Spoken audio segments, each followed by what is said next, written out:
रजब भट्ट, नदीम नानीवाला और तमाम उनके साथी जो उनसे थे वो सेशन कोर्ट कमरे अदालत में पेश हुए। ये बताइएगा क्या बातचीत हुई, क्या गुफ्तगू हुई, क्या आर्गूमेंट्स हुए? देखें फ़हद, आप लोगों को पता है कि ये गैम्बलिंग ऐप्स वाले केसेस जो इनके ऊपर बनाए गए थे, उन केस में इन्होंने अबूरी ज़मानतें जो वो ली हुई हैं, रजब अली भट्ट, नदीम मुबारक और ज़रक नज़ीर ने। इन तमाम केसेस के अंदर जो है वो ऑलरेडी तफ्तीश एक हद तक जो है वो कंप्लीट हो चुकी है, जिसमें उन्होंने कैटेगोरिकली CCIA ने लिख दिया है कि ये इस मुकदमे में मज़ीद जो है वो तफ्तीश के मकसद से दरकार नहीं है। तो जब कभी भी जो है ऐसी फाइंडिंग आ जाए तो नॉर्मली अदालतें जो है वो केसेस को कंक्लूड कर देती हैं। बट चूँकि जो है वो किसी फोरेंसिक रिपोर्ट का इंतज़ार किया जा रहा है, जिसकी बुनियाद पे जो है वो इस केस ने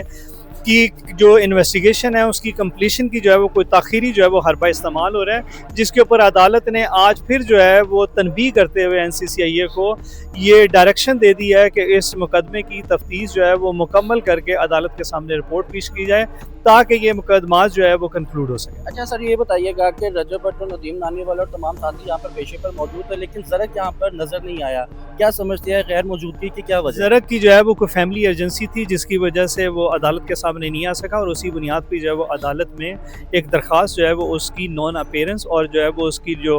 अटेंडेंस थी, आज की अपीयरेंस थी, उसको डिस्पेंस विद करने की और एग्जम्प्ट विद करने की जो है वो हमारी तरफ से फाइल की गई थी, जो कि मुअज़्ज़ज़ अदालत ने ग्रेशियसली जो है वो अलाउ कर दिया। अच्छा सर, ये बताइएगा कि नदीम नानीवाला जौन सा है वो बाहर जाना चाह रहा है, लेकिन अभी तक पासपोर्ट लिस्ट में उसका नाम नहीं निकला, तो आप क्या कहना चाहेंगे कि कितनी जल्दी ये प्रोसीजर जो है वो डन हो जाएगी? देखें, अगर उसका नाम अभी भी जो है वो पासपोर्ट कंट्रोल लिस्ट से अगर आपकी इन्फॉर्मेशन के मुताबिक नहीं निकला, जो कि हमारी इन्फॉर्मेशन के मुताबिक हमारे इस्लामाबाद ऑफिस ने under the lead of barrister Mian Ali Ishfaq Islamabad high court से इसकी जो है वो नाम निकलवाने की डायरेक्शन और ऑर्डर जो है वो ले लिया था, जहाँ पे बाकायदा तौर पे इंटीरियर मिनिस्ट्री और जो कंसर्न डिपार्टमेंट्स हैं उनकी तरफ से रिपोर्ट आ गई थी कि इनका नाम जो है वो रिमूव कर दिया जाएगा। और मैं उम्मीद करता हूँ कि जो है वो इदारों को अदालती जो अहकामात हैं उनकी जो है वो बिल्कुल पारसाई करनी चाहिए और उनकी कंप्लाइंस करनी चाहिए। अगर उसका नाम अभी तक जो है वो नहीं निकला तो वो निकल जाना चाहिए। इसके बारे में भी हम जो है वो मज़ीद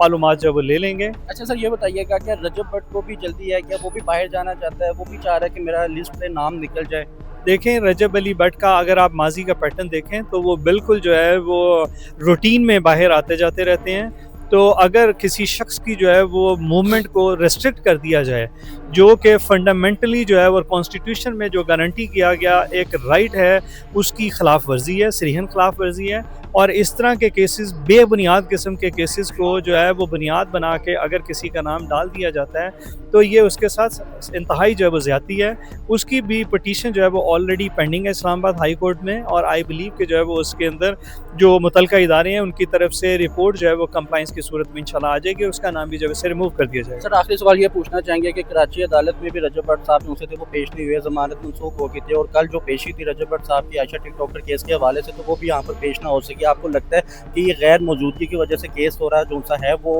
अपोजिट पार्टी के हक में जा सकते हैं? नहीं, देखें, इसके अंदर आपकी जो केस के मेरिट्स हैं वो तब्दील नहीं होते किसी के नॉन अपीयरेंस की वजह से। हाँ, उस नॉन अपीयरेंस की वजह से समटाइम्स जो है वो छोटे मोटे जो कॉन्सिक्वेंसेस हैं वो ज़रूर हो जाते हैं और वो फेस करने पड़ते हैं, ना सिर्फ जो है वो